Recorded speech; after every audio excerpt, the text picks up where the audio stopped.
শাহাব, আমরা জানি কিছুক্ষণ আগেই কিন্তু ৬টা নাগাদ ত্রয়োদশ জাতীয় সংসদ নির্বাচন ও গণভোটের দিন নির্ধারণ করা হয়েছে, সেই সঙ্গে তফসিল ঘোষণা করা হয়েছে।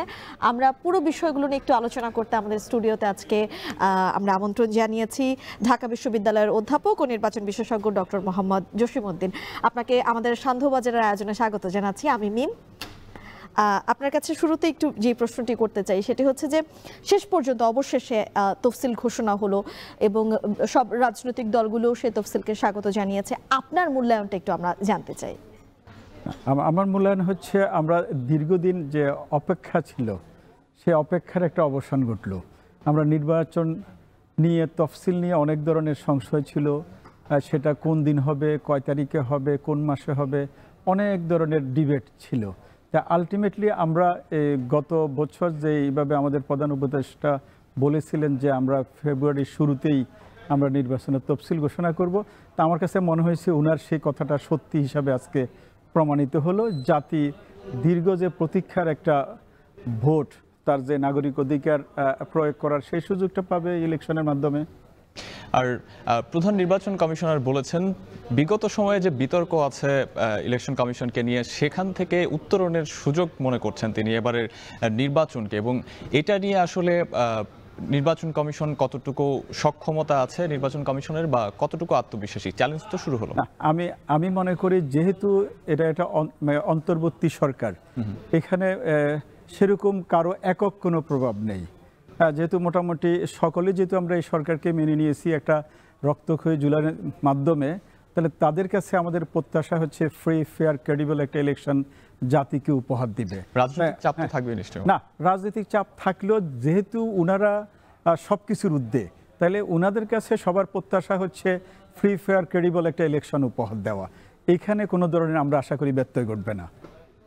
লেভেল প্লেইং ফিল্ড নিশ্চিত করতে হবে, এমনটা কিন্তু আজকেও কোনো দল বলেছে। সেক্ষেত্রে এখন ইসির পরবর্তী কাজ কি হবে, কি মনে হয়?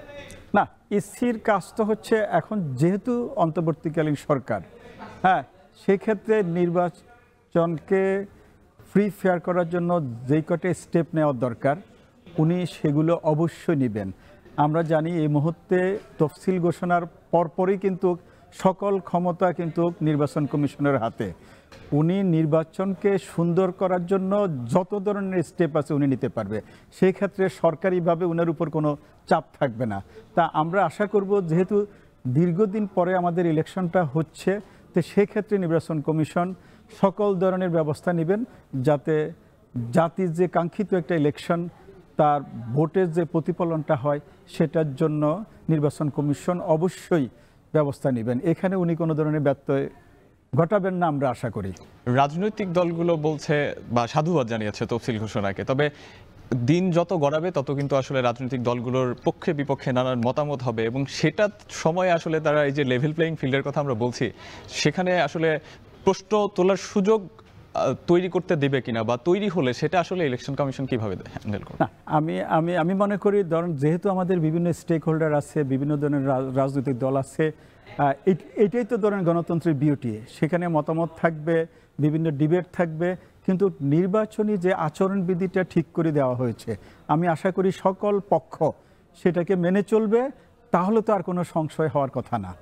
আচ্ছা, আমি শেষ একটা প্রশ্ন একটু করতে চাই আপনার কাছে, যেহেতু আপনি একজন নির্বাচন বিশেষজ্ঞ। আমরা বিগত নির্বাচনগুলোতে দেখেছি নির্বাচনের আগে সাধারণ মানুষের মনে কিন্তু একটা শঙ্কা কাজ করে, এ সময় দেশের আইন শৃঙ্খলা পরিস্থিতি একটু অবনতি হয় কিংবা অরাজকতা বেড়ে যায়, খুনও হয়, আমরা কিন্তু দেখেছি।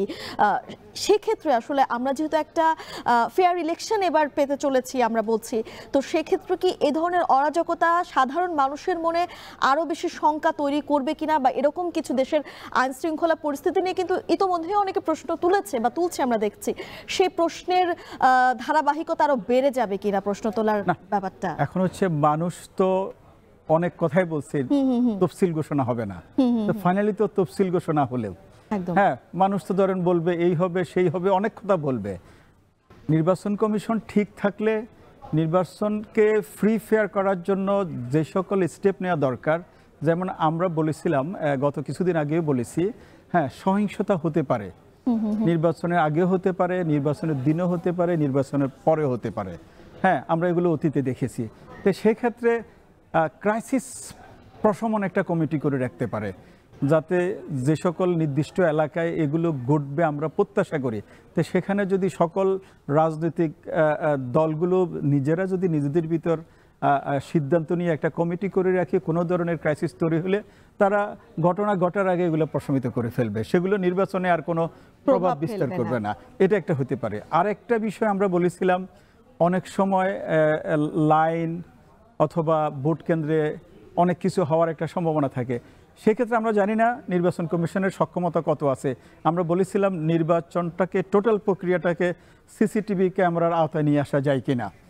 তারপরে থার্ড যেটা আমরা বলতে চেয়েছি, যে গণনা নিয়ে অনেক ধরনের সংশয় থাকে, তো সেক্ষেত্রে সিসিটিভি ক্যামেরা এবং এলইডি টিভির মাধ্যমে যদি আমরা বাইরে ডিসপ্লেতে দিয়ে দিই, তাহলে জিনিসটা তো স্বচ্ছ হয়ে গেল।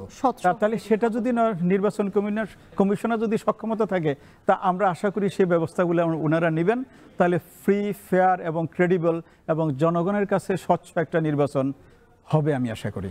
আপনাকে অনেক ধন্যবাদ। আরো আলোচনা করা যেত, যেহেতু বহুল প্রতীক্ষিত একটা ফেয়ার ইলেকশনের জন্য আমরা অপেক্ষা করছি বা সেটি আমরা পেতে চলেছি সেই বিষয়, কিন্তু আমাদের সময় স্বল্পতায় আপনাকে আসলে বিদায় জানাতে হচ্ছে। আর ধন্যবাদ আমাদের সঙ্গে সান্ধ্যবাজার আয়োজনে যুক্ত হওয়ার জন্য। আপনাকে অসংখ্য ধন্যবাদ। আপনাদের ধন্যবাদ।